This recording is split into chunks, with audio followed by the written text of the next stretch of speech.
நம்ம சேனலில் தொடர்ந்து சினி செலிபிரிட்டிஸோட பயோகிராஃபிஸ் பார்த்துட்டு வந்துட்டுருக்கோம். அந்த வகையில் இன்றைக்கி நம்ம பார்க்க போகிற செலிபிரிட்டி ஜீ தமிழில் டெலிகாஸ்ட் ஆகிட்டு இருக்க அண்ணா சீரியலில் வர சண்முகத்தை பற்றி தான். இவரோட உண்மையான பெயர் செந்தில்குமார். நம்ம எல்லாரும் இவரை மிர்ச்சி செந்தில் அப்படின்னு கூப்பிடுவோம். 1978 அக்டோபர் மாதம் 18 சென்னையில் கோவிந்தனுக்கும் பிரேமாவதிக்கும் இவர் பிறந்திருக்கிறாரு. டான் பாஸ்கோ ஹையர் செகண்டரி ஸ்கூலில் தன்னோட பள்ளி படிப்பை படிச்சிருக்கிறாரு.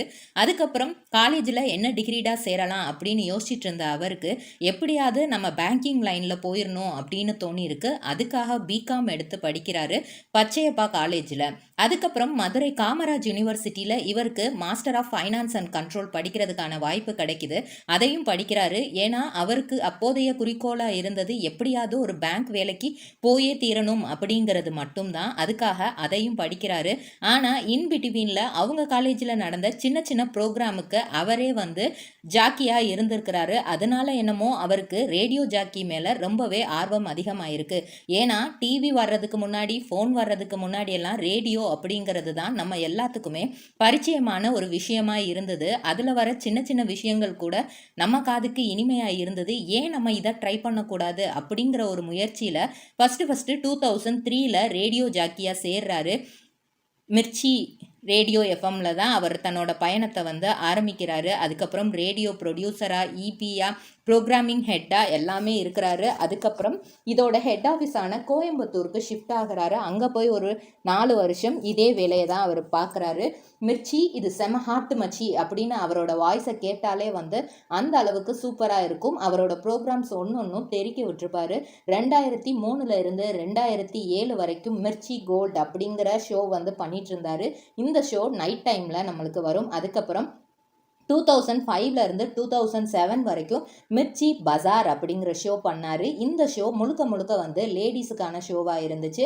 லேடிஸ் அவங்களோட இன்ட்ரெஸ்ட், அவங்களோட எய்ம், அவங்களோட ஆசை, இதை பற்றியெல்லாம் இந்த இதில் பேசியிருப்பாங்க. அதுக்கப்புறம் 2003 இன்னொரு ஷோ ஆரம்பித்தாங்க. அது 2007க்கு முன்னாடி 2006 வரைக்கும் நடந்துச்சு. வேறு எந்த ஷோவும் இல்லை. பெட்டராப் அப்படிங்கிற ஷோ. அந்த டைமில் உள்ள ஃபேமஸான சாங்ஸ் எல்லாமே அதில் ப்ளே பண்ணியிருப்பாங்க. அதுக்கப்புறம் லவ் டாக்கீஸ் அப்படிங்கிற ஒரு ஷோ. இது டோட்டலாகவே டிஃப்ரெண்ட்டாக கேரக்டர்ஸ் வச்சு ஒரு லவ் ஸ்டோரியை பேஸ் பண்ணி அவங்களாவே அது சீன் கிரியேட் பண்ணி அதை எடுத்திருப்பாங்க. அதுக்கு முன்னாடி அவர் இது பண்ண ஒரு மிகப்பெரிய ஷோ தான் நீங்கள் நான் ராஜா சார். இந்த இதில் இளையராஜாவோட பாட்டை அவர் டெலிகாஸ்ட் பண்ணியிருப்பார்.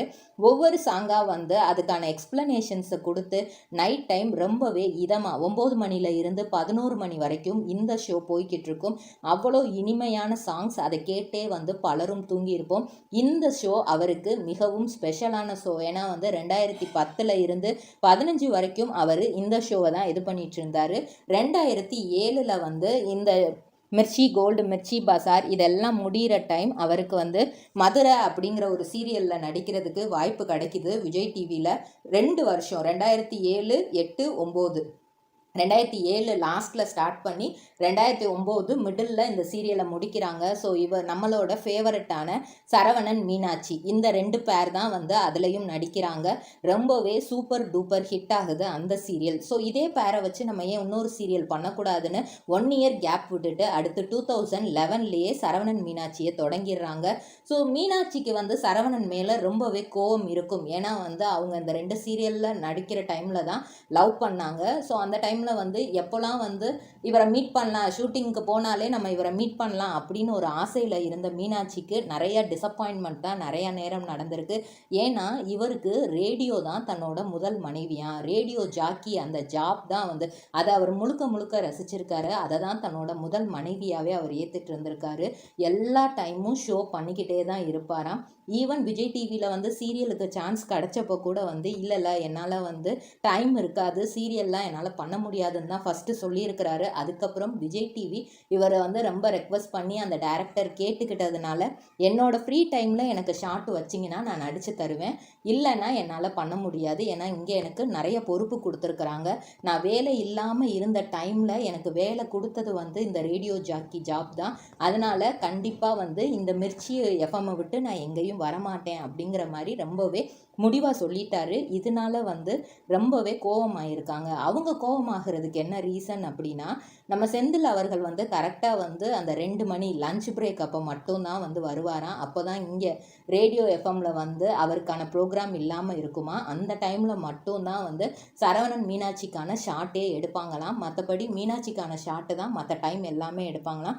2 மணியில் இருந்து ஒரு 6 மணி வரைக்கும் வந்து அவர் தன்னோட ஷூட்டிங்கை பண்ணி கொடுத்துட்டு திரும்ப பேக் டு எஃப்எம் தான் 7 மணிலேருந்து 11 மணி ஷோ வரைக்கும் அதை பண்ணி கொடுப்பாரு. ஏன்னா நீங்கள் நான் ராஜா சார் ப்ரோக்ராம் வந்து அவருக்கு அவ்வளோ பிடிச்ச ஷோ, அதை எதுக்காகவும் நான் யாருக்கிட்டையும் விட்டு கொடுக்க மாட்டேன், அந்த ஷோவை நான் தான் பண்ணுவேன் அப்படிங்கிற ஒரு பிடிவாதத்தோடு அதை பண்ணியிருக்கிறாரு. இதனால வந்து பல தடவை வந்து நம்ம மீனாட்சியான ஸ்ரீஜா வந்து ரொம்பவே கோவப்பட்டிருக்காங்க. ஏன்னா வெறும் ஹீரோயினாக மட்டும் இருந்திருந்தால் அவங்களுக்கு இவ்வளோ கோவம் வந்திருக்காது.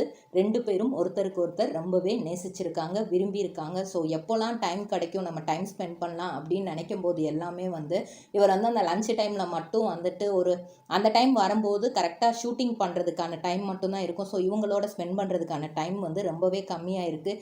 இவர் அப்பையும் ஸ்ரீஜாட்ட சொன்ன ஒரு வார்த்தை, எனக்கு அதுதான் ஃபஸ்ட்டு ஒய்ஃப் மாதிரி, நான் என்னோட தொழிலை நான் ரொம்ப நேசிக்கிறேன், அதை நான் பண்ணுறேன் அப்படிங்கிற மாதிரி சொல்லவும் ஸ்ரீஜா அதை புரிஞ்சுக்கிட்டு ஓகே ஃபைன் அப்படின்ட்டு அவங்களும் இருந்துட்டாங்க. 2 ஹிட்டான சீரியல். அதுக்கப்புறம் பாலிமர் டிவியில் வந்து 777 அப்படிங்கிற நம்ம ஃபேவரட் டைரக்டர் மனோபாலா வந்து அந்த சீரியலை வந்து டைரக்ட் பண்ணாங்க. 2012 அதை நடித்தாங்க. அதுக்கப்புறம் 2016 செந்தில் சுட்ட கதை அப்படின்ட்டு எஃப்எம்ல வந்து ஒரு புது ஷோ ஆரம்பித்தாங்க.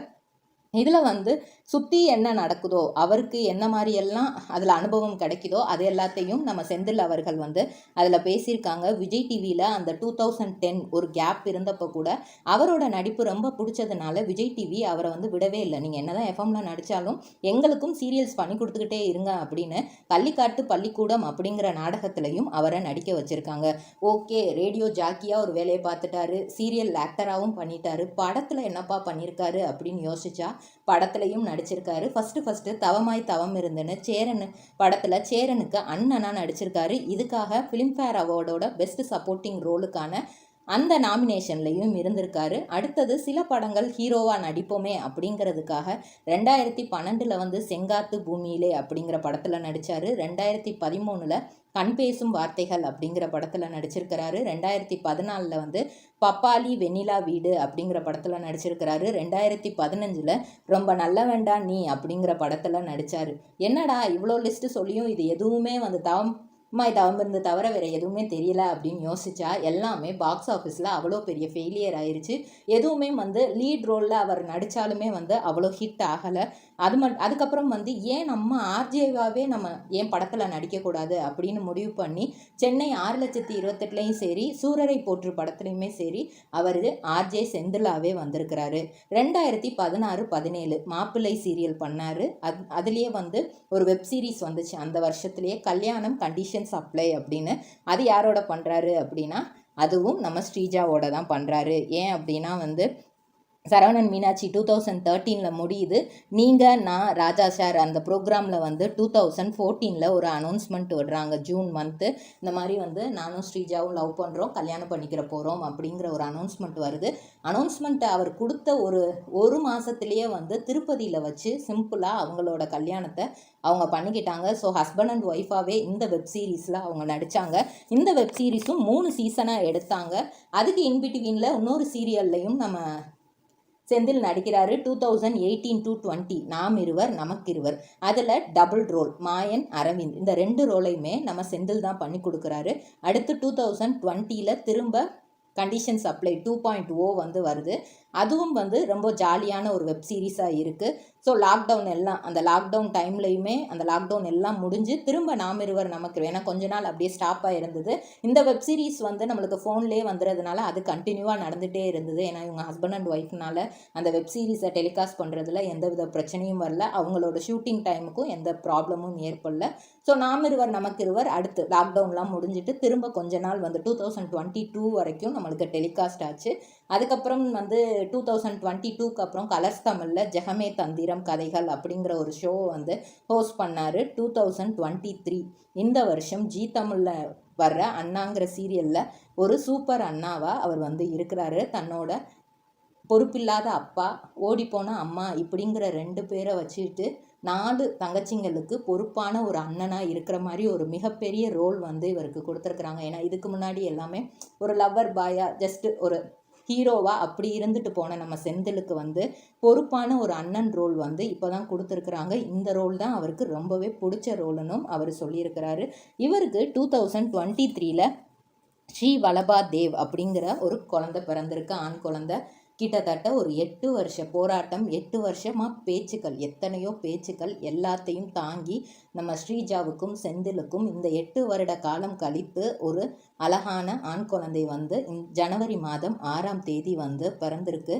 ரொம்பவே சந்தோஷமான விஷயம், நெகிழ்ச்சியான விஷயம்.